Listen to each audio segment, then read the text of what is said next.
Maayong buntag sa tanan. Hallelujah. Hallelujah. Andam nagit kita no nga mo daig sa tong buhi nga Dios. Wala gayoy nag-expect no sa atong sitwasyon karon.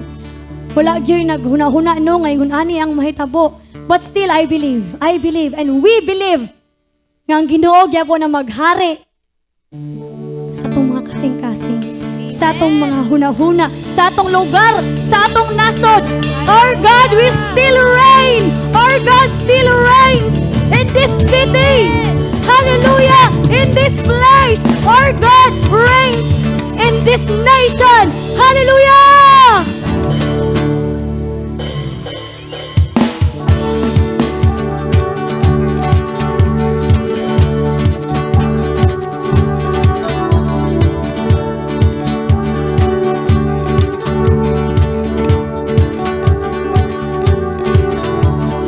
There's nowhere else that I'd rather be than dancing with you as you sing over me. There's nothing else that I'd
You reign in this place, oh God.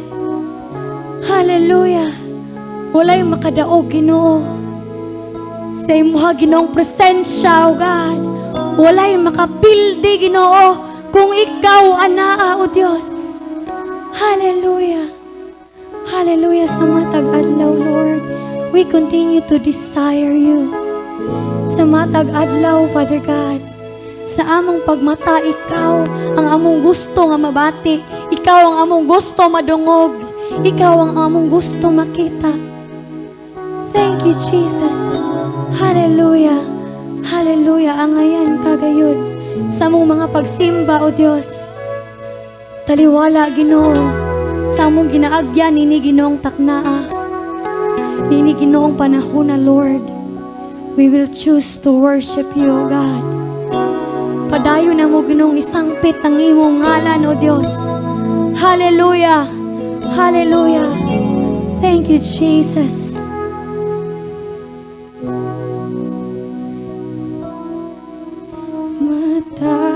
Matagkaroon ugon niyang ngalan mo, ibayaw ko. Matagkaroon ugon niyang daguay mo, pangitaon ko. Ikaw lang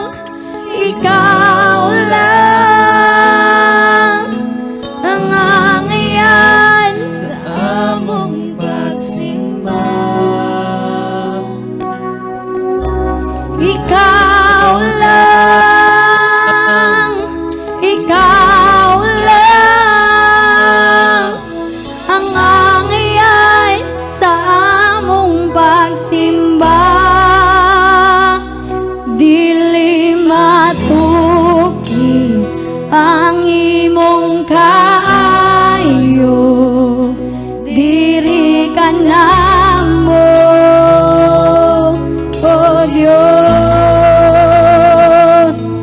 Lamihang kadako Sa imong gugma, diri ka namo, Jesus. Wala isa makanimo nga mo pasayo. Kinabuhi ko gibago mo.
sa among pagsimba. Ikaw lang, ikaw lang ang angayan sa among pagsimba. Dili matokit ang imong kayo, diri ka namo.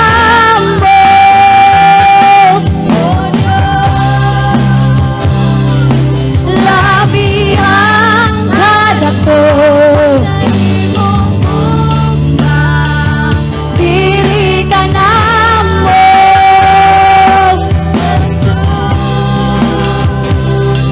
Walay sama kanimo nga mo pasaylo. Kinabuhi ko gibagong mo. Walay sama kanimo nga mo pasaylo. Kinabuhi ko gibagong mo.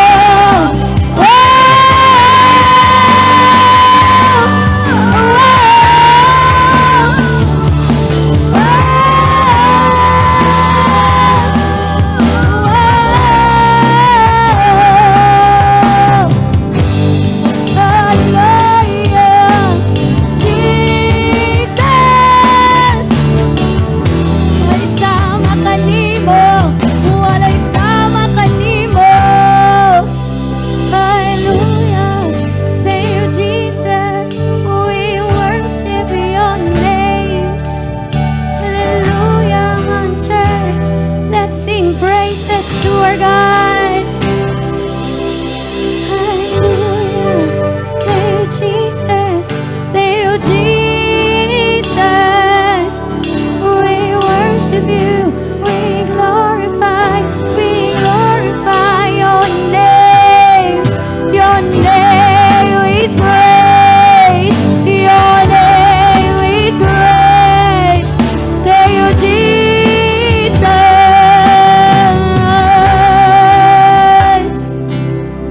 Hallelujah. Salamat, Ginoo.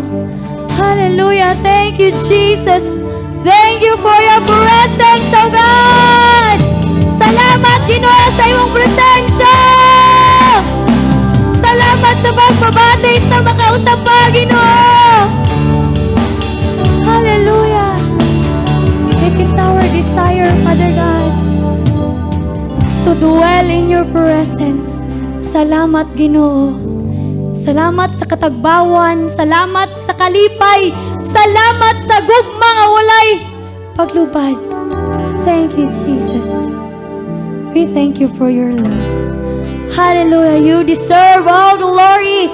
You deserve all honor. You deserve all praises. In Jesus' name we pray. Amen and amen. Hallelujah.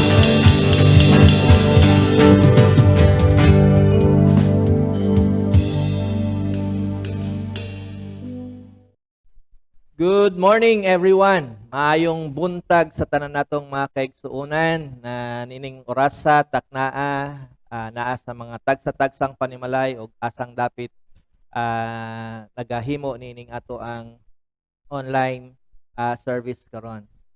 Welcome once again sa Faith Fellowship worship service sa Faith Assembly of God, and we are here today once again to take the time, panahon sa pagpamalandong pagpaminaw sa bililhong mga pulong sa Dios. Salamat sa Ginoo sa iyahang kanunay na pag uban ka nato o pagpanalipod ka nato o pagprotector ka nato, taliwala sa tanang mga kakuyaw sa atong palibot. Praise the Lord. Praise God. Hallelujah. We are on the second of the last Sunday for the month of September. And dalira ang panahon, pero ang kaayo sa Ginoo kanunay usab natong kita sa adlaw-adlaw na nilabay sa ato ang kinabuhi. So join me today once again in listening and pondering in another relevant and I do believe inspiring message alang kanatong tanan. And ining taknaa ato ang pag-adto diha sa pagpamati pagpamalandong sa pulong sa Ginoo. Naga hinaot ko nga andam ang matag usa kanato og preparado ang atong mga kasing-kasing sa pagsalod sa panalangin sa Dios sa iyang mga pulong na iyang giandam alang kanatong tanan. Shall we bow our heads first and let's commit to the Lord kining oras panahon sa pagpamati sa iyang mensahe. Dalaygon nga Dios, we thank you once again that even Lord in this time and season of pandemic, Lord, your grace, your mercy, your goodness, your compassion abounds in us. Salamat Ginoo nga hangtod karon ang imuhang gamhanang kamot ang mooy naga panalipod kanamo og naga-amuma kanamo. Thank you for your protection upon each one of us. Ug nining takna Ginoo Dios, mapasalamaton kami na bisa naa kami o Dios sa among tagsa-tagsang dapit mga panimalay o kung asa man Ginoo Lord God imong makakanakan katawhan na namati karon. We lift up to you Lord God this moment, this time Lord, din ang imong pulong ministeryo na usab sa matag kasing-kasing karon. Lord, we entrust Lord God ya kanimo ang amuang panahon sa pagpamalandong sa imong mensahe. Kuha Ginoo Lord God ang tanang mga butang na mahimong babag Ginoo Dios sa pagministeryo sa imong pulong. And Lord, we pray that you will once again prepare every heart and uban sa tabang sa imong balaang espiritu Ginoo Lord God ipasabot kayud kini sa yano ng pamaagi aron pinaagi usab ni ana Ginoo Lord God among masabtan ang imong mga pulong ug sa diyang amo gyud kining masabtan Ginoo Lord malamdagan ang matag usa kanamo ug mapadalanginan Ginoo Dios nining imong mga mensahe. Salamat o Dios ug sa among pagsugod karon ug hangtod sa pagtapos unya gihay matag usa kanamo. Bless your word, bless Lord the hearers of your word, bless even Lord God the message Lord. Lakip niini ang imong alagad Ginoo Dios na naga barog o Dios sa tubangan sa imong mga katawhan. Lord, put us behind your cross or walay laing makita kundi ang imong kahimayaan. Salamat Ginoo and we entrust Lord God ya kanimo karon kining panahon sa pagpamati sa imong mensahe. And we lift up to you Lord God ourselves and our time and let your word minister accordingly sa matag usa karong kabuntagon sa ngalan ni Ginoong Hesus. Amen and amen. I would like to talk today on this online message nato on the message entitled Blessed Not Beggar. Okay? Blessed not beggar. And the emphasis of this message is overcoming the poverty mindset. And I would like to say in advance, magpahibalo lang ko daan that there might be some sensitive wordings or statements na magihan nato along sa pagpamati nato niining mensahe sa pulong sa Ginoo, but let me assure you that the word will always find its way to minister to us accordingly, no? Sama sa gingon dito sa book of Timothy that all scripture is God-breathed and is useful for correcting, rebuking, and training us for righteousness. So tugutan lang nato na ang pulong sa Ginoo, no matter how it appears to us, minister to us accordingly. So overcoming the poverty mindset, and today we are going to learn how to truly live as blessed, not beggars. No? I would like to read the scripture text found in Psalms chapter 1, verse 1. And we will jump to chapter 37 of the same book in Psalms, and we will be reading verse 25 and verse 26. And let me read that to you karong taknaa diri sa tubangan sa Makosog. So we will be using these references in Psalms 1 verse 1 and Psalms 37 verse 25 and 26. And it says, Psalms 1, Blessed is the man who does not walk in step with the wicked, or stand in the way that sinners take, or sit in the company of mockers. In other translation, I would like to read this also in the Amplified Bible. In the same passage in Psalms chapter 1 verse 1 said, "Blessed, fortunate, prosperous, and favored by God is the man who does not walk in the counsel of the wicked, or following their advice and example, nor stand in the path of sinners, nor sit down to rest in the seat of scoffers or ridiculers." This is how it is rendered in the Amplified Bible. Now let's jump to Psalms 37 verse 25 and 26, and I will be using the NIV translation here. Now Psalms 37 verse 25 said, "I was young and now I am old, yet I have never seen the righteous forsaken or their children begging bread." There's the key word. And in verse 26 sa pagpadayon, it says, "They are always generous and lend freely, their children will be blessed." Now, this is a psalm. Psalm 37 is a psalm written by King David. And one of the testimony of David is said is that bisan sa panahon sa batanon siya ug hangtod na tigulang siya, ang usa sa emphasis niya dinhi is that wala gyud daw niya nakit-an na ang mga matarong gipasagdan sa Dios. Ug gigamit ito yung word na ang mga anak o ang ilang mga kaanakan nagpakilimos. Hallelujah. So there's the word, no? That o atong makita diha sa pulong atong gibasa in the book of Psalms 37, 25 and 26. Indeed, the title of our message is encapsulated on that. Now let me give you some background of this passage na atong gibasa. Now, it is interesting to note that the immediate context of Psalms chapter 1 verse 1 is the book of Job, no?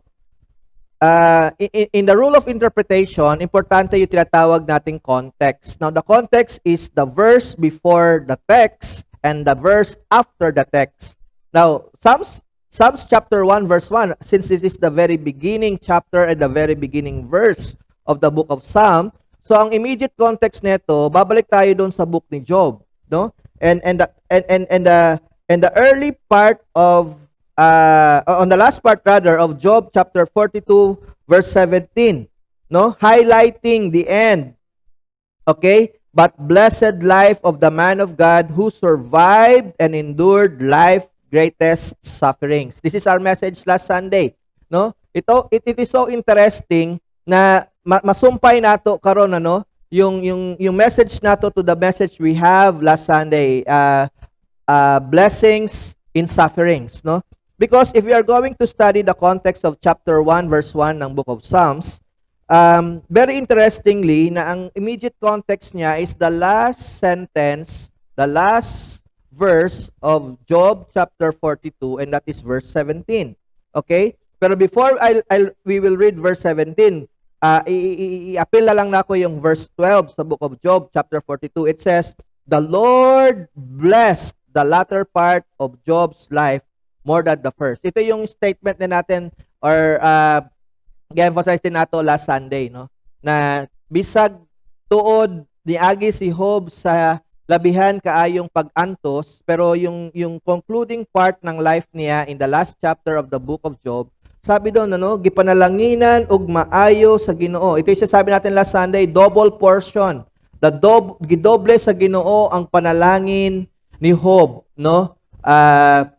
Sa dihang nakita sa iyaha ang maanindot na kinaiya batasan na bisag ni agi sa hilabihan kaayong pag-antos apan nagpabiling mahinadlokon, matinahuron ug mahigugmaon sa Ginoo. So the Bible said in verse 12, before I will be reading the last verse in 17, said that the life of Job, no, was blessed. The Lord blessed the latter part of Job's life more than the first. Okay? Now jump tayo sa verse 17, which is the last verse of his book. Ingon dito, "And so he died old and full of years." Then comes Psalms chapter 1 verse 1. "Blessed is the man." Sa ingon dito, "Blessed is the one who does not walk in step with the wicked, or stand in the way that sinners take, or sit in the company of mockers." And we can relate somehow yung introductory verse ng chapter 1 ng Psalms sa life ni Job. Because the ending part of the life of Job is a life full of blessing. Kaya nagsugod ang chapter 1 verse 1 ng book of Psalms, nindot po ang introduction, blessed is the one who does not walk in the step with the wicked, or stand in the way that sinners take, or sit in the company of mockers. How interesting. So that is the immediate context of this verse in Psalms chapter 1 verse 1. The life of Job, who was later on blessed by God, and he was given a double blessing because he truly lived a life of righteousness. Ang kinabuhing matarong, matinahuron, mahinadlokon, ug may gugmaon sa Ginoo. Hallelujah. So nindot na background kini mga igsoon. Now, having said that, going back to our outline today, let me begin by saying that you and I, ikaw ug ako, God called you and I into a blessed life. How many will say amen to that? Do you believe that you and I, we are called by God into a blessed life? Amen. Gitawag ta sa Ginoo mga igsoon diha sa kinabuhing puno sa panalangin. Hallelujah. And I do understand that somehow you know the context of the word blessed or blessing whenever we mention it, no? Gi-explain na nato kini sa makadaghan. So God called you and I into a blessed life. But listen to this. But a life bestowed with blessing is not evident in an attitude of begging. O sabot ato pasabot ana mga igsoon, gitawag ta sa Ginoo sa kinabuhi nga naghinapaw o naghinobra ang panalangin. Okay, God called us into a life of blessing. Okay? But this will never be evident kung meron tayong attitude na tinatawag nating begging. Okay? Kaya nga yung title ng message natin ngayon is Blessed, Not Beggars. Okay? Let me repeat that. A life that is bestowed with blessing is not evident. Hindi magiging kapani-paniwala yung buhay na puno ng pagpapala kung tayo ay parating ng lilimos. That's what we mean by that. Okay? A life bestowed with blessing will never be convincing, if I were to use another term. A life bestowed with blessing will never be convincing if we live an attitude of begging. Hallelujah. Wala naman sigurong Kristiyano na ganito ang pag-uugali, no? Kaya nga itatama rin natin to kung sakaling meron man. Okay? So, that's the first thing we need to understand. Our life, ang atong kinabuhi, dili gayud mahimong testimony sa sa kinabuhi nga nag-umapaw sa panalangin kung natay batasan sa pagka sa other term na to ana, dili man pagka-pobre lang, pagko dili sa yung term na ginamit dito sa translation sa book written sa Psalm na gisulat ni Haring David, no, na wala pa siya'y mga kaanakan sa Dios na nakita niyang nagpakilimos. So walay manlilimos na mga anak sa Ginoo. Hallelujah. So that's what we mean. So it will never be evident. Our life in bestowed with blessing will never be evident if we have this attitude of begging. So this is King David realization. Ito yung realization ni King David, mga igsoon.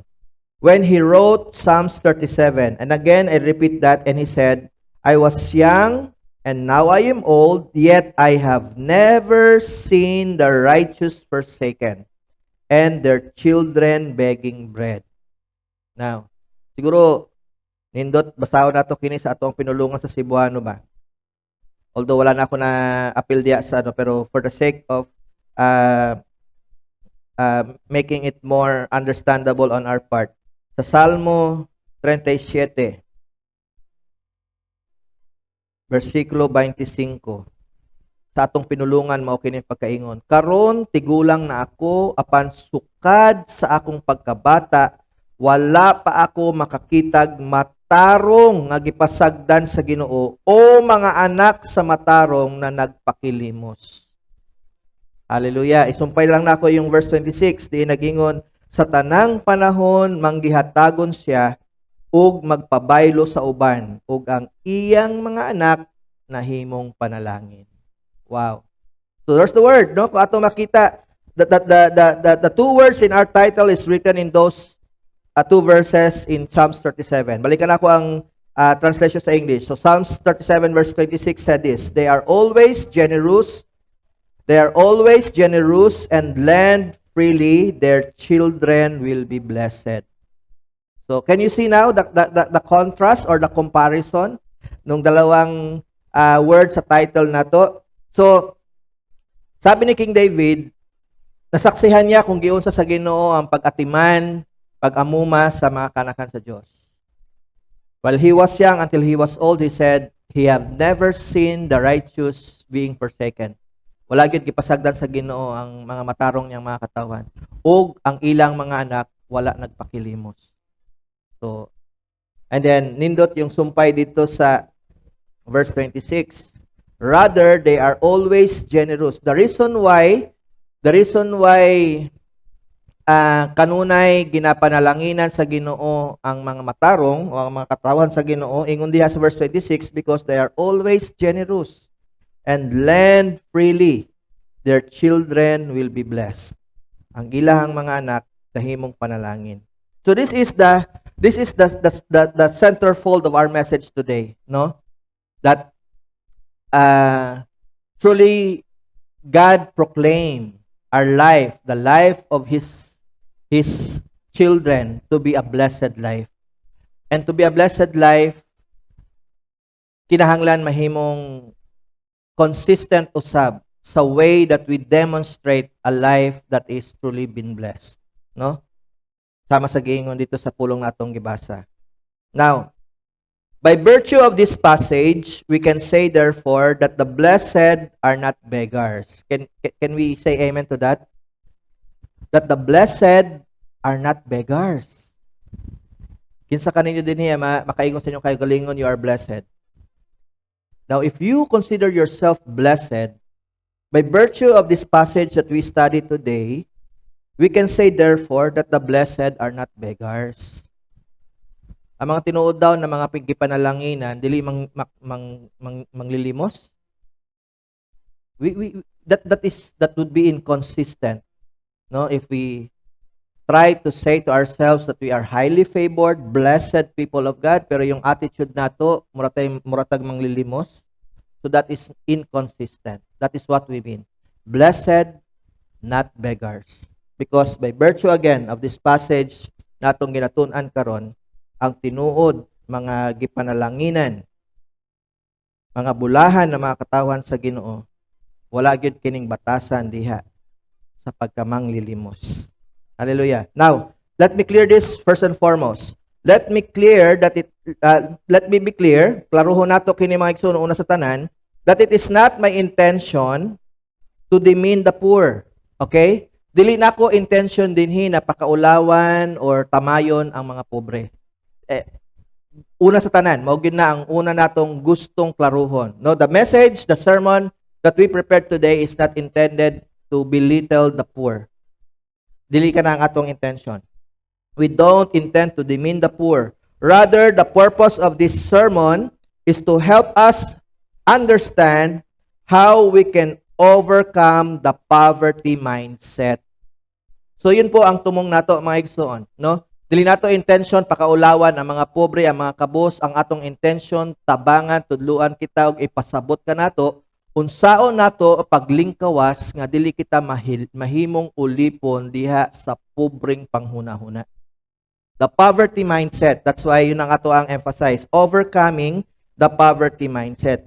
And I hope that would be clear to us. Hinaot na nahimong klaro kanato karon. Dili tawo ang atong gisgutan, dili particular nga grupo o tawo ang atong gisgutan dinhi kun dili ang mga pamatasan, ang mga kinaiya. Na kung abli lang unta ang ato ang mga kasing-kasing, ang atong mga hunahuna, and we are teachable, then we can somehow be entitled to the changes, mga kausaban, kabaguhan, ug pasination ta sa Ginoo sa kamatuoran ining pulong natong gisgutan karon.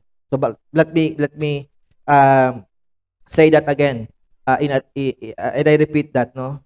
Dili nato intention mangtamay, mangmata sa mga pobre o kabos, hinuon ang atong tuyo, okay? Ang katuyuan niining ato ang mensahe karon is tabangan na masabtan sa mga tao unsaon nato ang pag-overcome diha sa ginatawag natong poverty mindset. And explain pa nato kinig maayo diha sa unahan. Okay? How we can overcome the poverty mindset and let that be settled first. Angay nato nang unang isettle sa ato ang paghisgot niini.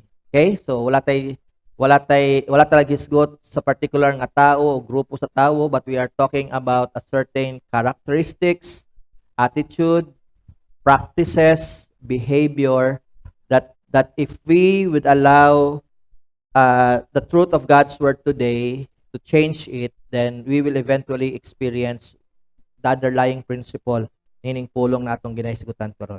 Now, let's take that one by one. So I hope clear na tayo doon sa ano na yun. Dili kita nagaigo sa mga tao, mga pobre or mga kabos, kundi gusto natong tudlo, lamdagan ang tanan may tungod sa prinsipyo sa pulong sa Ginoo diin magdala ka nato diha sa kagawasan sa kinabuhi diha sa kapobrehon. Now, let's take it one at a time. First, let's talk about poverty as a mental issue. Okay?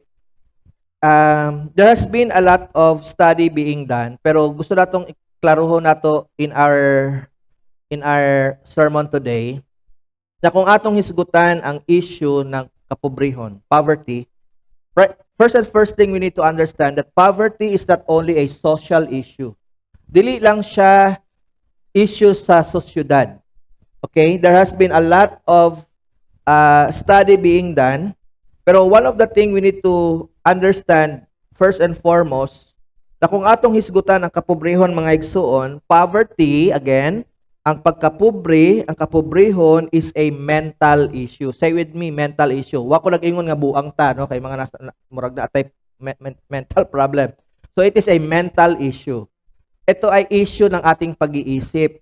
Okay? Issue sa ato ang pangisip, sa ato ang panghuna-huna, sa ato ang focus. Okay? Sa ato ang huna-huna. Okay? So poverty as a mental issue. Now, let me continue. Poverty is not just a social issue, okay? Hindi lang ito patungkol sa grupo ng mga tao nga naa diha sa kalisod o diha sa kakabos. So we are not talking about that alone. Poverty is not just a social issue. It is a mental state. Say with me, mental state. Ang kapobrehon, mga igsuon, is a mental state. Pag ingon natong mental state, kahimtang ka na or sitwasyon ka na or kaso ka na kung unsang klaseng pag-iisip or pangisip or panghuna-huna nga naa ka. I'll give you an example. Okay? Bisag unsaon ang pagpaningkamot, for example, ng gobyerno na tabangan ang mga pobre sa sosyedad, sa komunidad. Pero may mga tao nga dili gustong magbag-o sa panghuna-huna. Bisag ikapila daghang klaseng tabang pa ang ipaabot or ihatag sa gobyerno alang sa mga tao, also known as ayuda. Mahurot ang ayuda, pero dili gyapon mo uswag ang kinabuhi sa tao. Ngano man, moto atong giingon because poverty is a mental state. Okay? Kahimtang ka na sa pagpanghuna-huna. May mga tao nagingon nga pobre rata, pobre tang na tao, pobre tang mamatay. Okay? So mga inaanang klase mga panghuna-huna ang atong buti pasabot. That poverty is not only a social issue, but it is also a mental state. May mga tao nga bisag unsaon ang pagtabang kanila para makalingkawas diha sa kalisod, sa kapobre, pero tungod sa klase ng kanilang pangisip, sa klase ng ilang pangatarungan, that's the right word, yung pangatarungan nato or prinsipyo nato sa kinabuhi, nahimong nalansang ta or malansang ta sa ingon anang kahimtang. So poverty, more than just a social issue, is a mental state. Okay? Tungod kay nalansang diya sa klaseng panghuna-huna ang ato ang mga pangisip, so therefore dili gyud dato makita ang kauswagan tungod sa mas tong giingon, poverty, aside from being a social status or a social issue, is also a mental state. Meaning, gawas kung willing ang taong mag-usab sa iyang panghuna-huna, dili gid siya makagawas sa ingon anang estado. Do you get that, mga igsoon? Gawas kung ang tao sarado ang iyang hunahuna og dili abli aron makat-on sa mga pamaagi aron makalingkawas diha sa kinabuhi sa kapobrehon, magpabilin jud siya diha sa kinabuhing pobre. That's what we mean when we talk about poverty as a mental state. Okay? So bisag daghang ayuda pa ang ihatag sa mga tao kung dili gid sila talaga willing ablihan ang ilang mga panghunahuna aron mahibaw-an nga ang usa sa mga pamaagi usab na makalingkawas kita or madaog nato kining ginatawag natong poverty mindset is that we have to liberate our mind. Okay? Himuon natong gawasnon ang atong mga panghunahuna sa gapos, okay, diha sa panghunahuna diha sa kapobrehon. Okay? Mental state. Mental state. Poverty is a mental state. Okay? Now, and speaking of that, poverty mentality is rampant in this pandemic season. Do you agree? Kaya relevant itong mensahe natong karon mga igsoon tungod kay karon na naata sa season ng pandemya. Nakita gayud ang epekto ni ginatawag natong poverty mentality sa ato ang komunidad. Yung mga tao nag-away-away tungod anong ayuda, ang makita ninyo na yung mga nagarali karon dito sa kalsada, even demanding kaayo kay ingon pa sila nga sakaan or ipadako ang ilang sweldo. For example, yung nakita na akong gipakita dito sa balita dito kato mga nagrally dito demanding for a 10,000 additional benefit kuno sa mga teachers. Ang uban gani napay kaisog na mag-ingon. Kada teacher daw, Tagalog, tagsang laptop. Hallelujah. So, this pandemic season, atong giatubang karon mga igsoon, is giving us a clear view of what's the impact of what we call, kining gitawag natong poverty mentality. Okay? Poverty mentality is rampant in this pandemic season. In fact, some critics says, kung nadungog na ninyo kini, doon ay mga kritiko na nag-ingon na yung COVID-19 daw is a multi-billion business.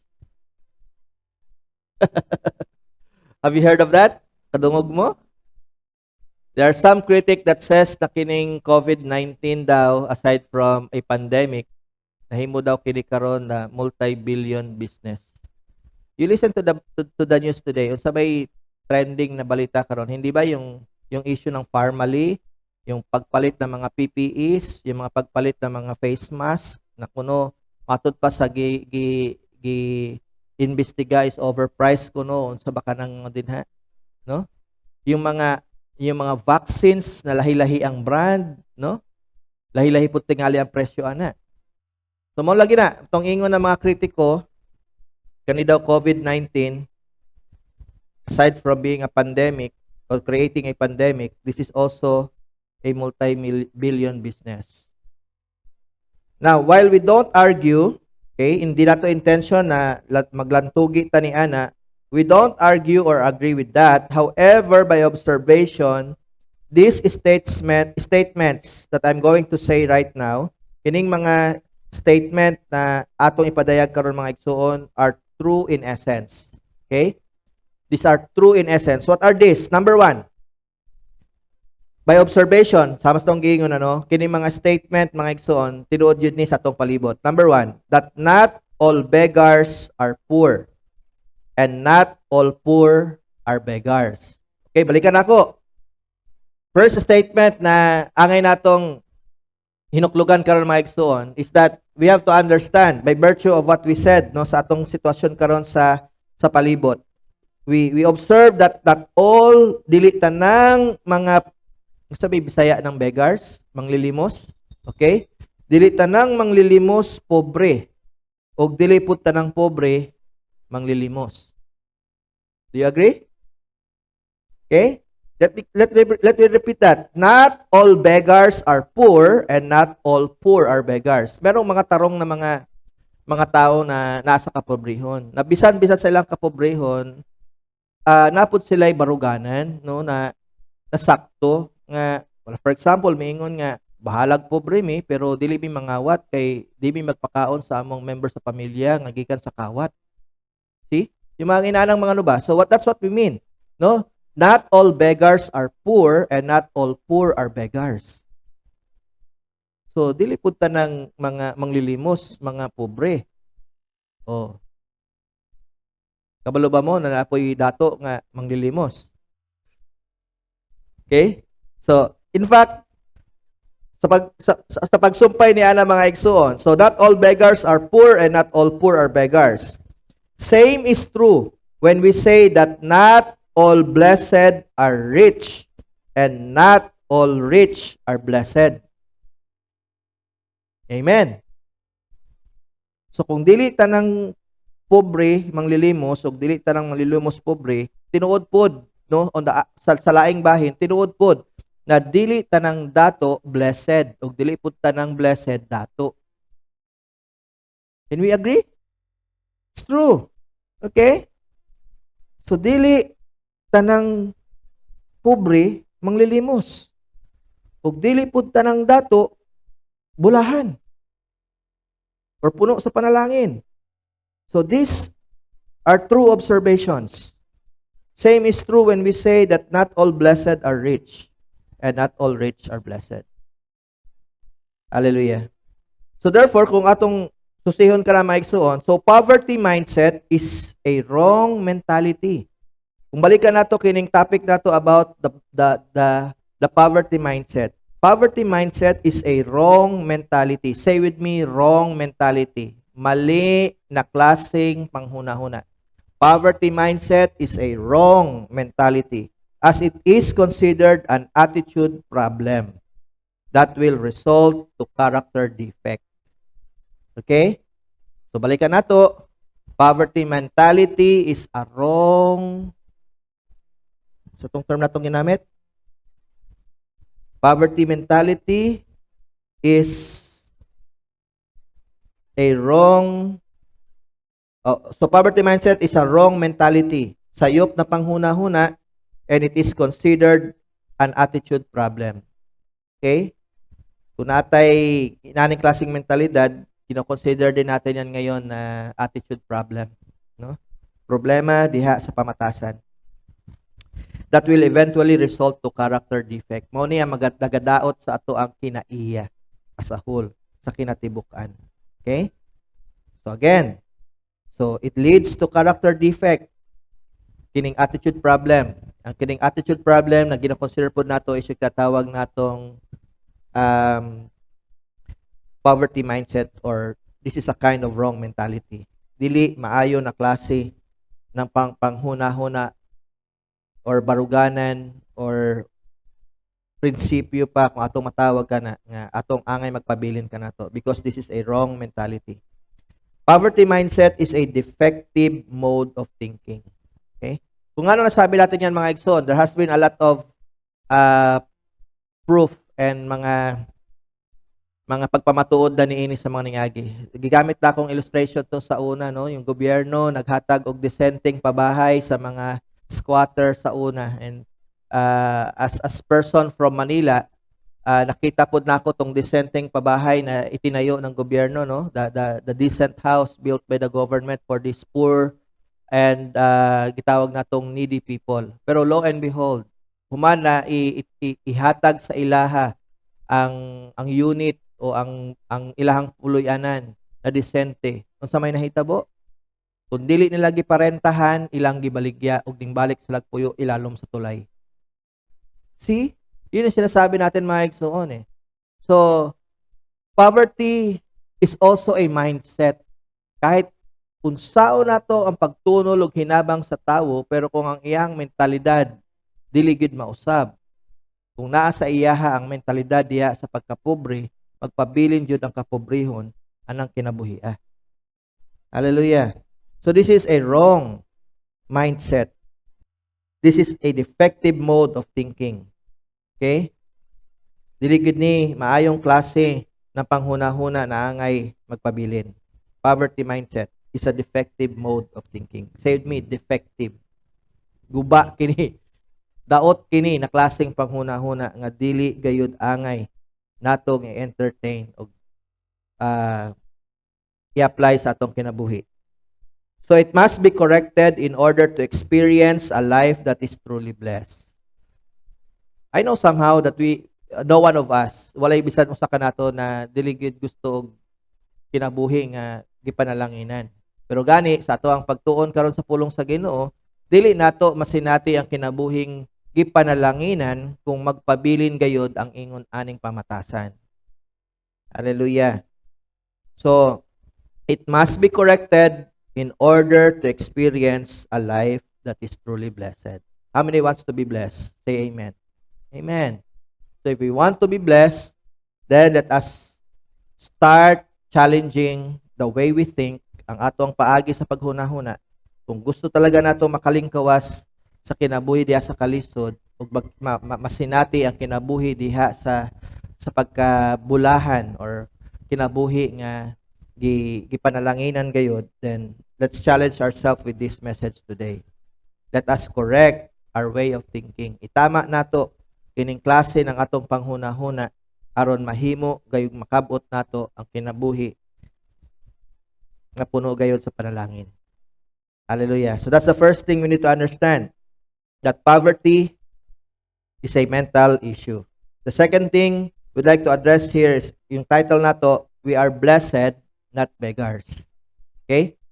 So sa ato ang pagsubay balik sa pulong natong gibasa, we would like to emphasize at this very particular time na ang mga kanakan sa Ginoo, labi mga anak sa Ginoo dinhi, ang mga katawan sa Ginoo, mga kanakan sa Ginoo, we are blessed, not beggars. Say that to yourself, I am blessed.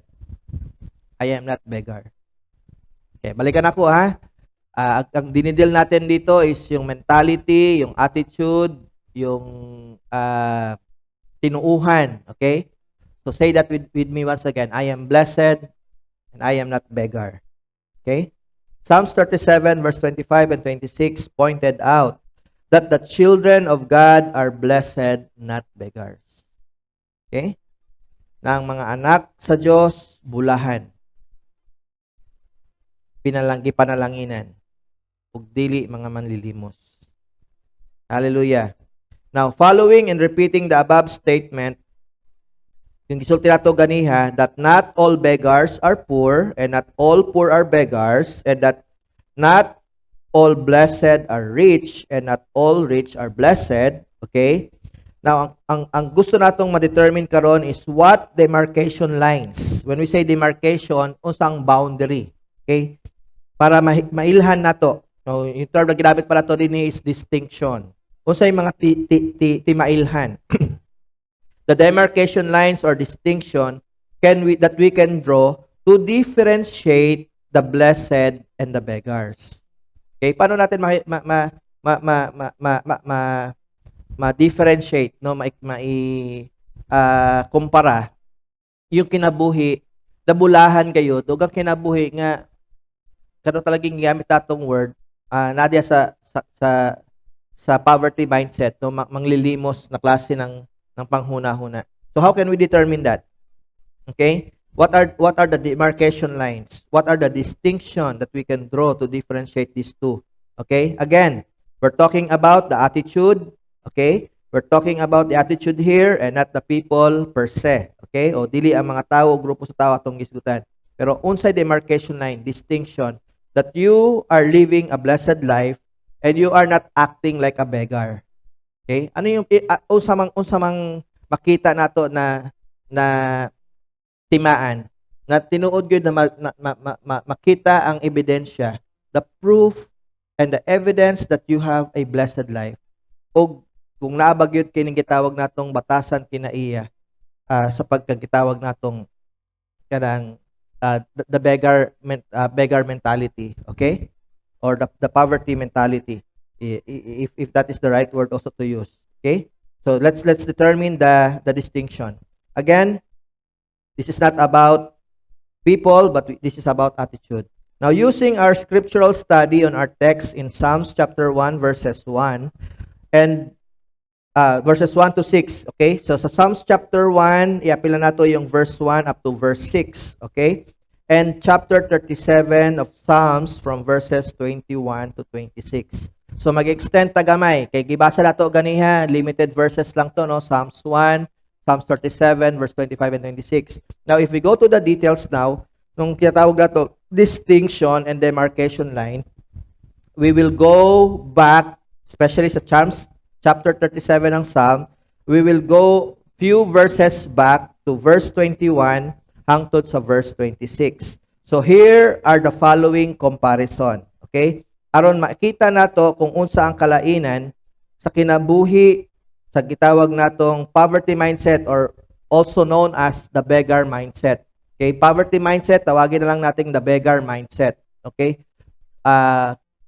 Panghuna-huna or sa term pa nato na pangisip, no, sa usa ka beggar, no, poverty mindset, beggar mindset tawagon po nato. So this is the distinction from the verses that we can read in Psalms 37 verse 21 to 26. Kini ang atong makita, pero basahon muna nato kini mga igsoon siguro para makita nato, no. Psalms 37 verse, pero basahon nako sa Cebuano para mas nindot mga igsoon.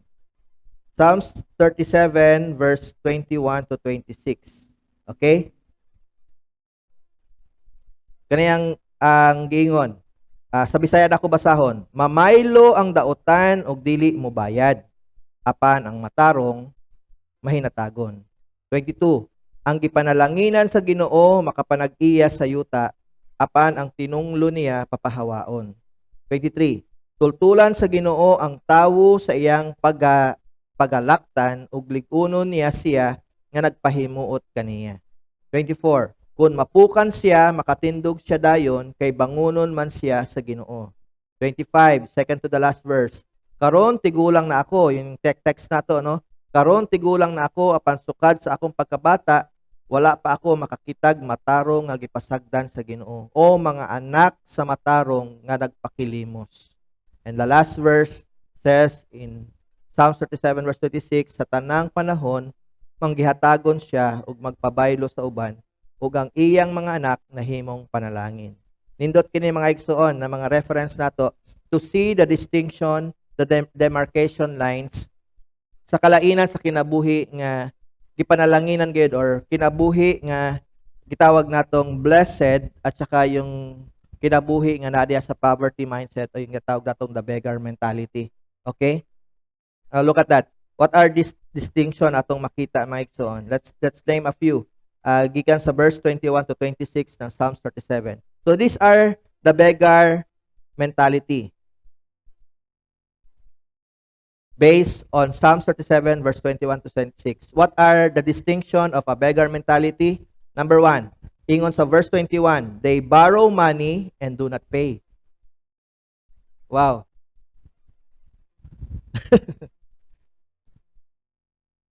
Sa Bisaya pa ana, kabalo mangutang, di kabalo mo bayad.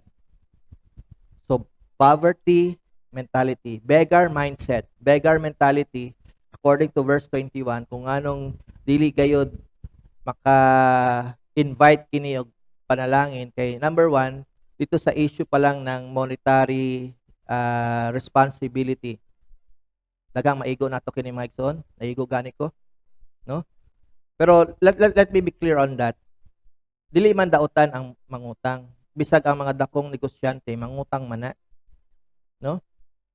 Now, borrowing money is not the issue here. The issue here, the gisgutan din ha, is the attitude of not paying back. Do you get the point? Nakuha ba nato? So, dili dautan ang pagpangutang. Pero mahimo siyang dautan kung atong dauton ang ato ang kinaiya tungod di ta kabalo mutuman sa atong saad. How many say I would like to say amen to that? So that's the first, no, distinction atong makita. The beggar mentality is evident because what they practice in terms of handling money is this. Ingon sila, ingon na pulong sa Ginoo, kining mga tawo nga naay gitawag natong beggar mentality o kaning nagdala og beggar mentality, they borrow money and do not pay. Okay? So kanay ang isa sa mga bugat sama sa akong giingon ganiya sa inyo, daghantang mga maagian na mga pamulong nga makapaigo ka nato, pero as long as we have a teachable heart and willing allow the Lord to change us and make us into a better person, then there's no issue at all. So but this is the first thing, no? Ato makita distinction sa usa ka gitawag natong beggar mentality. Kabalo mangutang, di kabalo mo bayad. Verse 21. The second, mga igsoon, dalian na lang nato kini kay aron makasave tag time. So the beggar mentality primarily in terms of money integrity is the issue. Okay, they borrow money and yet they do not pay. The second distinction ato makita sa beggar mentality is they curse and are living under curse. Okay? So, ang uban dinhi mga igsoon is, I would like to say, somehow is implied. When we say implied, dili siya direktang gisulti, pero naa dito ang essence ng atong gihisgutan. Okay? So, ikaduhang distinction sa beggar mentality is that they curse and they are living under curse. Okay? Maayo mangtunglo o in fact nagkinabuhi ilalom sa tunglo. Okay? Balikan nato to. Psalms 37 verse 22, I guess. Okay, let me read that to you. Gamitin na lang nako ang translation sa English. Asa matawag ko na verse 21. So sa verse 21, nagingon dito, basa na tong balikan to, they borrow money but do not pay. Ingon dito sa NIV translation, the wicked borrow and do not repay, but the righteous give generously. So that's the first one. Distinction ng poverty mentality or the beggar mentality. Okay? They borrow money and they don't know, and dili kabalo mabayad, but they really do not pay. Okay? So mentality yan daw ng beggar mentality. Okay? Number 2, distinction ng beggar mentality, maigsuon, is that they curse and are living under curse. Okay? Maayo manunglo og ang kinabuhi na diha ilalom sa tunglo. Okay? Verse 22. Those the Lord blesses will inherit the land, but those he curses will be cut off. Okay? Kung anong nagpabilin ang inanang klase ng mentalidad tungod kay nagpabilin usab sa ilang kinabuhi, dili ang panalangin sa Dios, dili ang pabor sa Ginoo, kundi ang tunglo sa kinabuhi. Okay? And the reason why ato makita maigsoon usahay evident jud kini. Sad to say dili dato kini generalize, pero atong makita usually people who are in dire poverty, ito yung may mga katawag natin na character issues, no? Motogingon nato, usog kayong mamalikas, usog kaayong mangaway, usog kaayong mandaot, no? So ito yung element na sinasabi natin, no? They curse and are living under curse. Can you see how the spirit of poverty, if we are to use the term, is really kumbaga damaging to the character of a person, as evident in our society natong gipuy-an. Ang tawo na naagid sa hilabihan kaayong lisod, no, na nakahimtang sa kinabuhi, daot pod ang ilahang gitawag natong value system, no? Atong makita na naagoy in anang manifestation ng mga character defects natong giingon. So because sama sa giingon sa pulong sa Ginoo, people who bear or those who bear this gitawag natong mentality, beggar mentality, are living in curse, no? Nagkinabuhi diya lalom sa tunglo. Verse 22. Another one, maigsoon, distinction of a beggar mentality or beggar mindset is mentioned in verse 23. Their ways are not delightful to God. Ang ilahang mga pamaagi kay kung anong dili gud mouswag ang kinabuhi tungod kay ang ilahang mga pamaagi dili gud panalanginan sa Ginoo. Okay? Because the reason po again, is because kining ilang mga pamaagi dili makapahimuot sa Dios. Ngano man, like for example, wato atong giingon, ways that are not delightful to God. Kadang tungod sa hilabihan nimong desire, kabalo ka that you have limitations, no, economic wise, nata diha sa kalisod or lisod na kahimtang sa kinabuhi. Pero tungod lagi anang mga makita pod natong mga butang sa atong palibot, no, we have the tendency and we are being tempted somehow sometimes, no, nakuhaon ang kunon ang dili ato. Sa tawag dato ana, mangawat, no, and there are a lot of forms of that, no. Kanang giskuta nato maigsuon, no, kung anong dili pod muuswag ang kinabuhi tungod aning beggar mindset mentality, particularly giingon sa verse 23 na ang ilahang mga pamaagi dili gayud makapahimuot sa Dios. Let me read that in verse 23 sa NIV. If the Lord delights in a man's way, he makes his steps firm. Okay, sama sa kong giingon, implied, sometimes the reverse or the opposite of what is mentioned in the verse. Okay? Beggar mentality or beggar mindset will one of the distinction of that ung sa mga timaan ana is that dili gid sila mahimong magmauswagon. Ngano man tungod ang ilang mga pamaagi dili gid makapahimuot sa Ginoo. Kaupat mga igsoon, the distinction sa beggar mindset or beggar mentality, God's hand and favor is not in them. Wala gyoy blessing talaga ang ilahang ginabuhat, no? God does not bless the work of their hands. God's hand and favor is not in this kind of way of living. Sa ingon aning klaseng kinabuhi dili gid nato maangkon ang gitawag natong pabor sa Ginoo. Verse 24, though he stumble, he will not fall, for the Lord upholds him with his hand. And this is referring to the life of the opposite, no? Nagingon nato, kung dili gid ta mahimong magkinabuhi diha subay sa kabubuton sa Ginoo, then we are living the opposite, no? Ang kamot sa Ginoo ug ang iyahang pabor dili gid maangkon sa mga taong balikan nato na nagbato niining gitawag natong mentalidad diha sa pagkamanglilimos. Okay, the beggar mindset dili gid ni ang klase ng kinabuhi na ginapanalanginan sa Ginoo. Okay? Sunod, mga igsoon, verse 25, they rely on others' mercy and pity. Kaya nga tinawag na beggar, no? Kasi parang,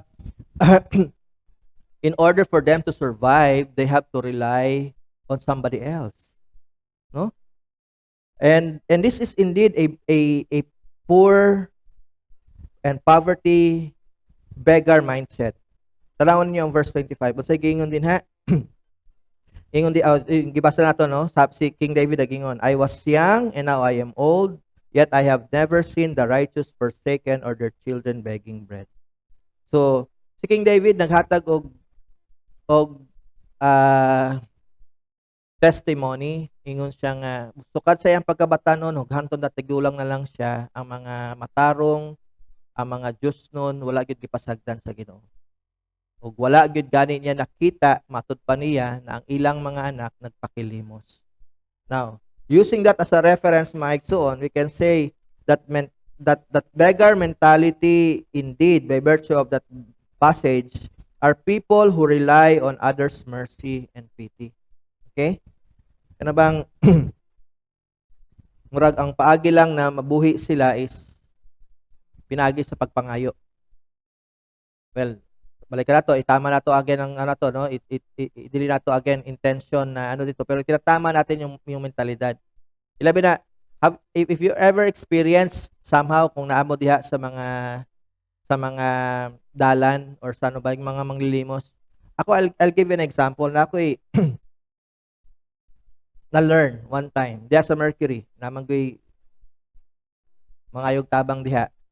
Sa akong kaluoy nagibati sa iya ha, many times ang sagara tong ginahatag nako is of course sinsilyo, kwarta, no.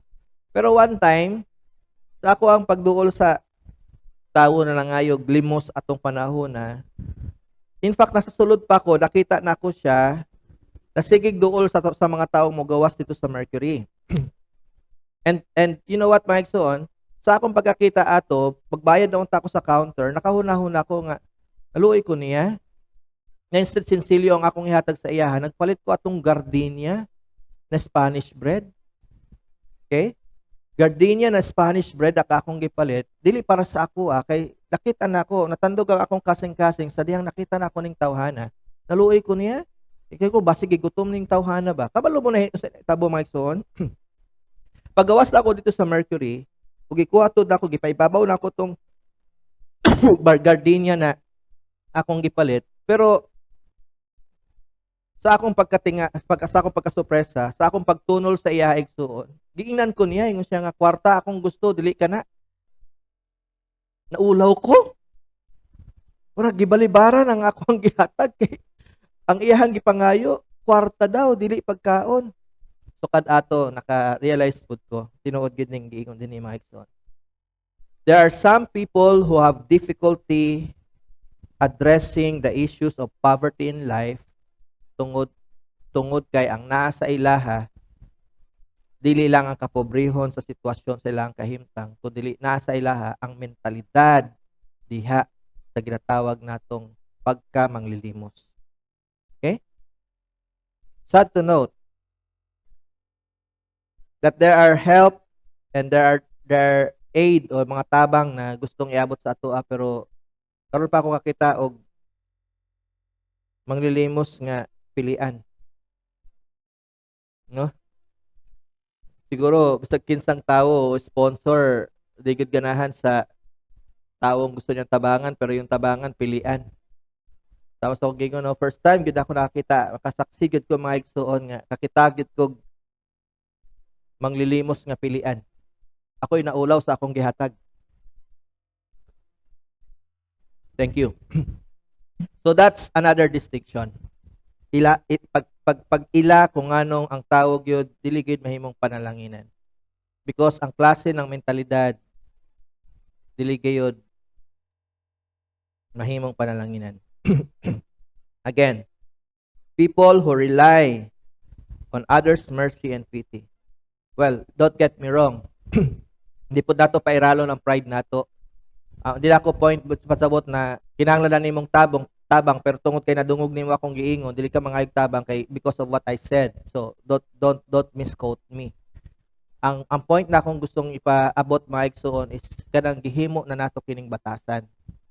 Na aron ma-survive nato o makabot nato ang atong pagpanginahanglan, magbaton ta og ingon aning klaseng kinaiyang pamatasan. So dili gyud mo uswag ang atong kinabuhi sa inanang pamaagi. Okay? So that's another distinction of a beggar mentality. Relying on others' mercy and pity. Terming magpakiluoy. Okay?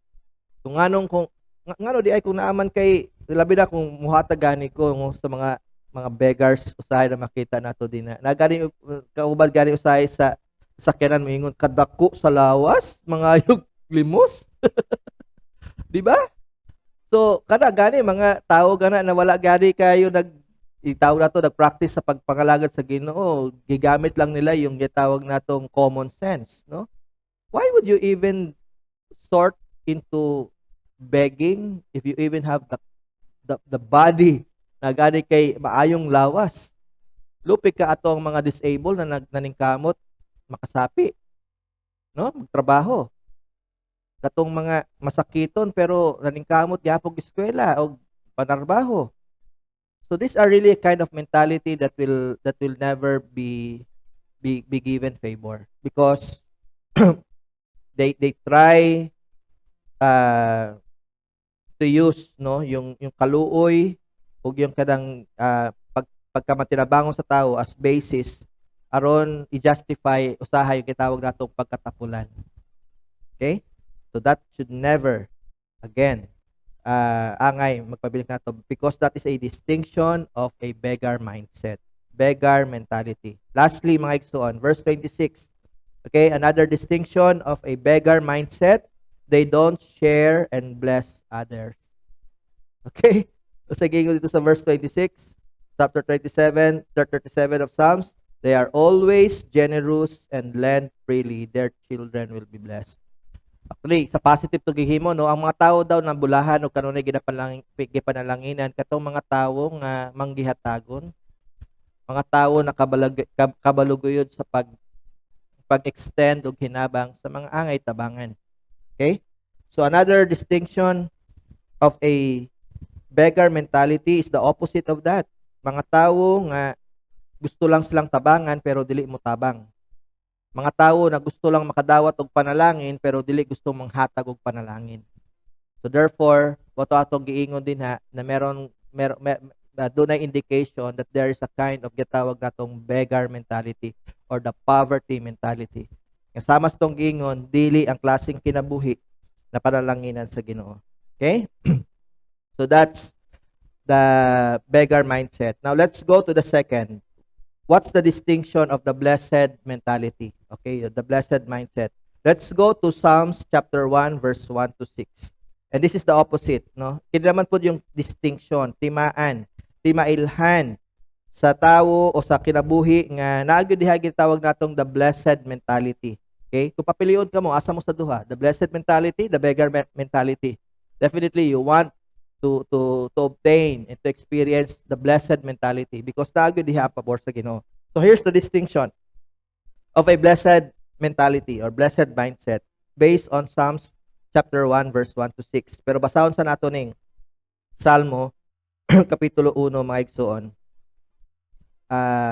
Versikulo 1 hangtod 6. Mubo lamang pud kini na sitas ato lang kining basahon. Sa Bisaya again para for the good reference. Ingon dinhi, bulahan ang dili mamati sa tambag sa mga dautan, and there's the word bulahan, blessed, ang dili mamati sa tambag sa mga dautan o mosunod sa gibuhat sa mga makasasala o makig-abin kanila nga wala mo ila sa Dios. Verse 2, mo'y iyang kalipay ang pagtuman sa balaod sa Ginoo ug nagtuon siya niini adlaw ug gabii, sama siya sa kahoy nga nagtubo daplin sa usa ka sapa ug mamunga sa tingbunga ug ang dahon niini dili malaya. Sa tanan niyang buhaton siya magmalampuson. Okay, verse 4. Apan dili sama niini ang mga dautan, sila daw uhot nga mapadpad inighuros sa hangin. Ang mga dautan silutan gayud sa Dios ug dili itipon sa mga matarong. Verse 6. Bantayan sa Ginoo ang mga matarong apan kalaglagan ang dangatan sa mga makasasala. Now, using this verses as reference, makita nato din ha mga igsoon also are the distinction of what a blessed life, okay? A blessed mentality is about, okay? So what is the distinction of a blessed man? Now, tugutan ko ninyo, nagamiton, I borrowed the explanation sa usa ka Bible scholar from the Pulpit Commentary. Okay? What does it says? No? Ingon dito sa verse 1, blessed is the man. Now, literally, this is again sa commentary na ako ni gibase. Literally, ang literal meaning ng word the blessed is the man, okay, based on the Bible scholars explanation, ang literal daw na pagka ingon ani is blessings are to the man, okay? Blessings are to the man that walks not in the counsel of the ungodly. Okay? Nga maabot og masinati gayud anang tawhana ang pagkabulahan. Okay? Literally that what it means. Now, sa pagpadayon, the righteous or the blessed man is first described negatively under three heads. This is based on the commentary. Okay? Dito sa Psalms chapter 1 verse 1 to 6. What are these three description? Under the negative heads, no? Ingon dito, the blessed man does not walk in the counsel of the ungodly. Okay? Ang tao daw na bulahan dili gayud sa term na gigamit sa atong pulong sa Cebuano, verse 1. Ang taong bulahan dili mamati sa tambag sa mga dautan. Okay? So that's how it's described, no? The blessed man is described or defined or mailhan gayud because he is not walking in the counsel of the ungodly. Okay, meaning he does not throw in his lot with the wicked and does not participate in their projects and design. Dili gayud mo apil-apil sa mga daotang mga binuhatan or kitawag datong mga binuang. Mao gid daw ang taong bulahan. Okay? They don't listen to wicked advice or wicked counsel. Second, mga igsoon, ang tao daw na bulahan based on Psalms 1 chapter 1 verse 1 to 6 does not stand in the ways of the sinner. Okay? Meaning, he does not take part in their actions, does not follow the same morals or path. Okay? Moral paths rather, no? Buti pasabot na dili ta makig amigo higala sa mga makasasala. That's not the point there. Okay? Ang punto din ha mga igsoon is kaning tawo daw nga bulahan dili makigbahin. Okay? Dili mubuhat ug dili musunod sa mga gawi sa mga makasasala. Amen? So that's what we mean. The Bible said, blessed is this man or this person who does not stand in the way of sinners. Kanang we have this kind of consciousness ba sa tong kaugalingon. It's good to have unbelieving friends. Okay? It's okay to have unbelieving neighbors. Ang point they are workmates kung pananglitan. Ang puto diha mga igsoon is that they should never influence us. Rather, we are the one influencing them if we are to consider ourselves as people who are blessed. Ang taong bulahan dili maimpluwensyahan sa daotan, hinuon kita ang mag-impluwensyag kaayuhan sa mga taong nagkinabuhi diya sa daotan. So it stands in the ways of the sinner. Third, mga igsoon, a distinction of a blessed man according to Psalms chapter 1 verse 1 to 6. They sit not in the seat of the scornful. In other translation is mocker, no? Buti pasabot ani mga igsoon, he has no fellowship with them, no? Yung mga mocker sa Bisaya, mga taong anad kaayo sa mga gitawag natong mga binuang, okay? Ang term actually na mockery at saka mga scornful na ginamit na word doon is yung word na mockery at saka scorn is gitawag nato disrespectful. So in short, ang tao daw nga gipanalanginan o ang tao nga kinabuhi diya sa sa panalangin sa Ginoo, dili mga taong way respeto, mga tawo nga maayo gayud mandaot sa uban. Okay? So dili daw kana ang klase ng kinabuhi sa mga tawong bulahan. Okay? They do not sit in the seat of the scornful or the mockers. They have no fellowship with them. Okay? Labi na sa mga ginatawag natong mga binuang. Okay? I tend to understand when I was also young in the faith. Na ako yung mga barkada, no? Labi na sa mga panahon nga natamnan ako sa pulong sa Ginoo. I've seen the difference indeed tinuod yun. Kay barkada man ako ni, mas in fact nauna na ako sila nakauban bago na ako nakauban ng mga taga-simbahan. Pero one thing na ako nakita mga igsoon is that when we truly grow in faith, sa diyang magtubo na ta diha sa pagtuo, dili na taganahan maminaw kanang mga istoryang binuang. Tinuod? Dili taganahan kanang mga klase ng mga binuhatan nga kabalo ka na contradictory to the new values that you learn. Yung mga maayong pangapabatasan na gitudlo ka nato sa pulong sa Ginoo. So we started really to distance ourselves from this kind of things na makadaot gayud sa ato ang mga pamatasan. So this is how the scripture describe a distinction of a blessed person, no? Based on Psalms chapter 1 verse 1 to 3. Sa pagpadayon mga igsoon, so the word used for scornful is Solomonian according to the Bible's to the commentary. Just like it is written in Proverbs chapter 1 verse 22, Proverbs chapter 3 verse 34, and Proverbs chapter 13 verse 1. A mocker, but in the book of Psalms it occurs only in this place, no? Sa aklat sa Salmo. Pero giparehas gid na dito sa gisulat usab ni Haring Solomon dito sa book of Proverbs. Now again, having said that, let me go to the application and to the conclusion of this message. Let me repeat what I said earlier. God called you and I into a blessed life. Gitawag ta sa Ginoo, ikaw ug ako, kita na makatawang sa Ginoo diya sa kinabuhi nga bulahan. Amen? God called us into a blessed life, but a life bestowed with blessing is not evident in an attitude of begging.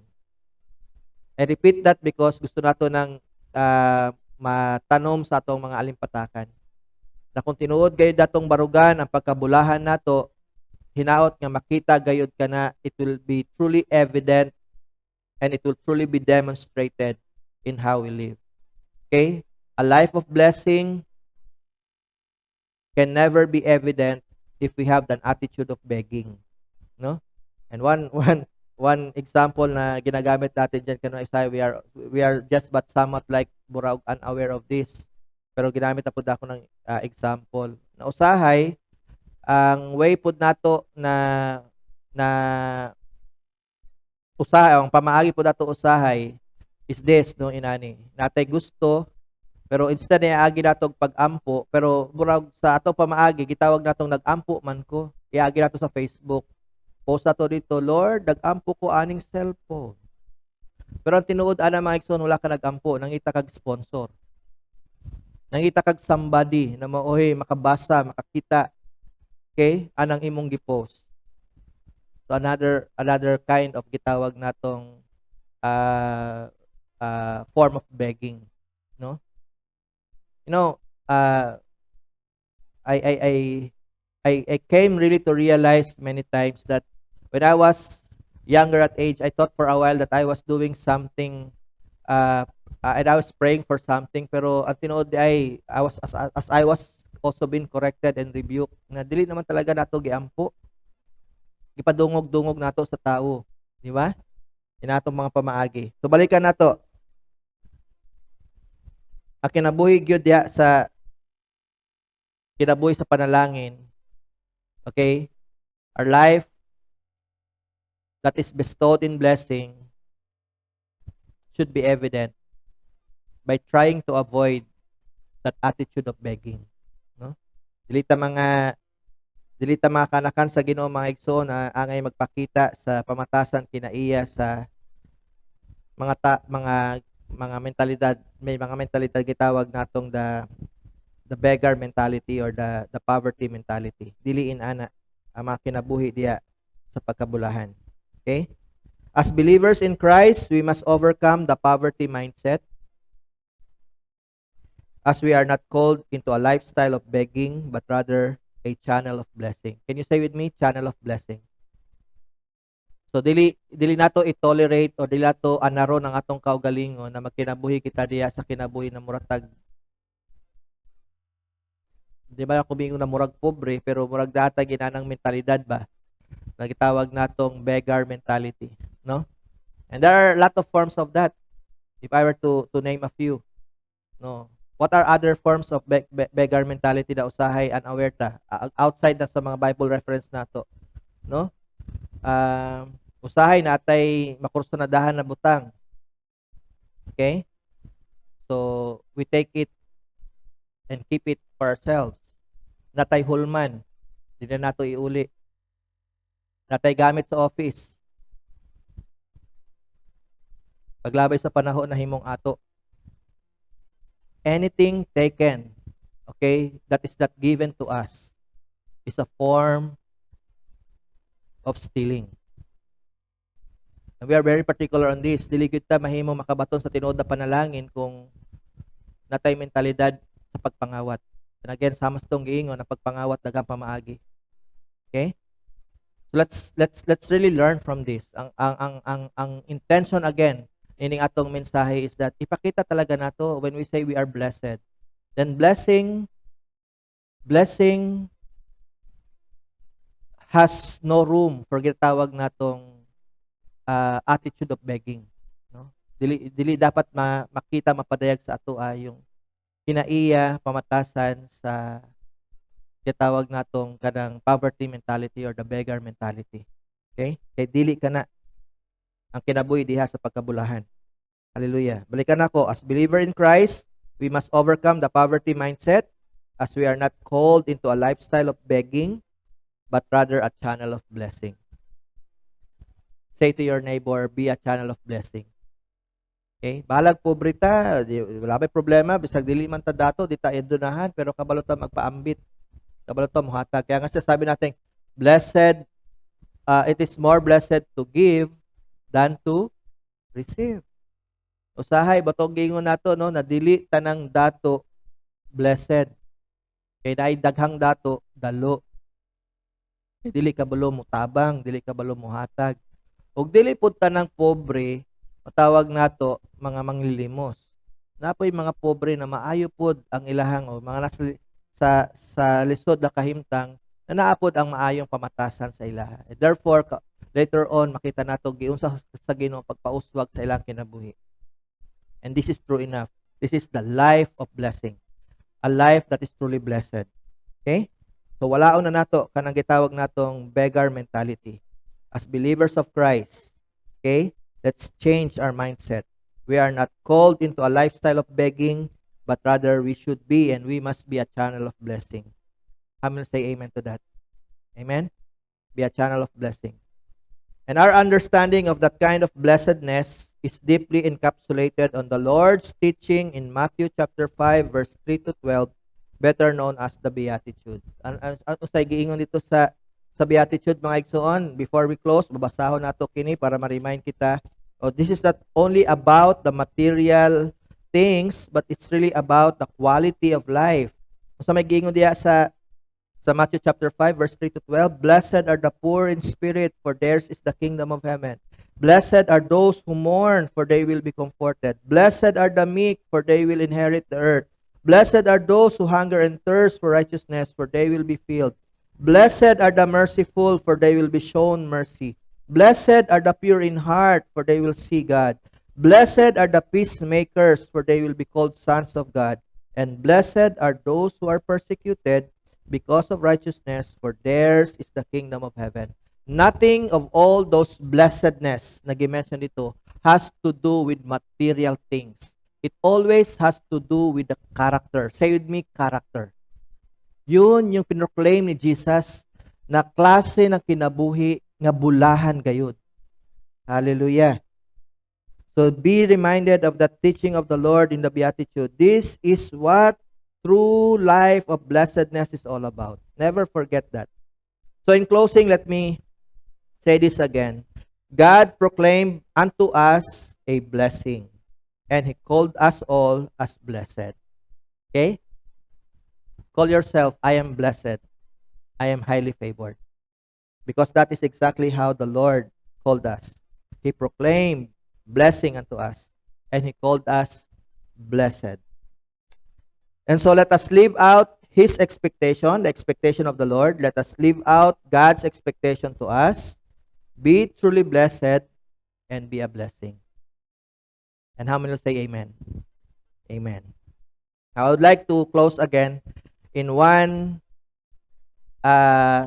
message in song. Again, I will not be ending in prayer, but may the message again of this song do remind us ng tinguha sa Ginoo kanato panalanginan ta. Ug sa diyang panalanginan ta sa Ginoo, magkinabuhi ta isip mga gipanalanginan. Okay? Let our life truly be an evidence of a life truly blessed. No? Gusto ng Panginoon, pagpalain tayo. And that this song that we will hear at the end of this message will do remind us, and every one of us today, that God wanted us to live a life that is truly blessed and filled full of His grace and His goodness.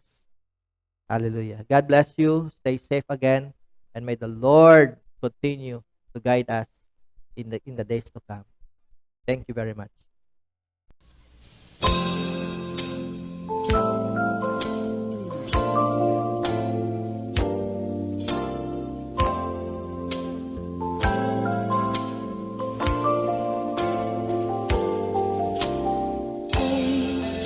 Kailan ako nasasaktan kapag higit kitang kailangan.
ay naroon